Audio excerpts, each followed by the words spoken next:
deaths. A Labor backbencher is warning Australia is sleepwalking onto an environmental disaster. Sky's chief political reporter Kieran Gilbert spoke to the Labor MP Kelvin Thomson a short time ago. Kelvin Thomson, thanks for your time. We've seen this forecast of quite rapid population growth. You've warned Australia is sleepwalking into an environmental disaster. That's quite a grave warning.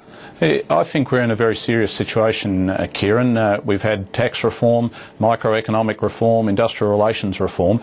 I think it's time for population reform.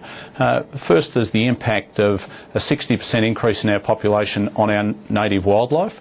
Already, over 200 Australian bird species, that's over 30% of our 760 species, are under threat. And it's not just the impact of spreading suburbs on habitat destruction, it's also the impact caused by agriculture and the impact on our river systems, which are already in a poor state. That's a lot stronger position than the Treasurer is taking. He's saying we need to deal with the population growth. You're saying curb it. I'm saying we shouldn't treat this kind of population growth as either inevitable or desirable. If you think about, for example, the impact on carbon emissions, we've said we are going to cut our carbon emissions by 60% by 2050. Indeed, the science is telling us we need to cut by 80% by 2050. How are we supposed to do that if at the same time our population is increasing by 60%? It's like trying to fight with both hands tied behind your back. The former Treasurer, Peter Costello, once said that people should have a baby for one for yourself, one for your partner and one for the country. You obviously disagree with all that. I don't agree with that.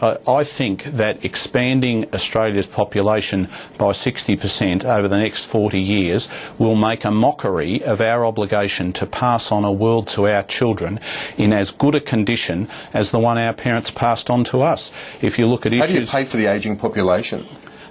We've got a lot of people who are out of the workforce, Kieran. In the last year, something like 100,000 young Australians between 18 and 25 dropped out of the workforce. I'd like to see them in the workforce. And we've got a bucket load of people aged between 45 and 65 who are not in the workforce, who I think could be in the workforce and should be in the workforce. I don't believe an ageing population is a sign of failure. It is a sign of success. Okay, one final question.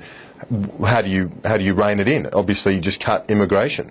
That's one of the areas. Australia's migration rate has doubled from what it was back in the early to mid-1990s when we had a net migration rate of the order of 80,000.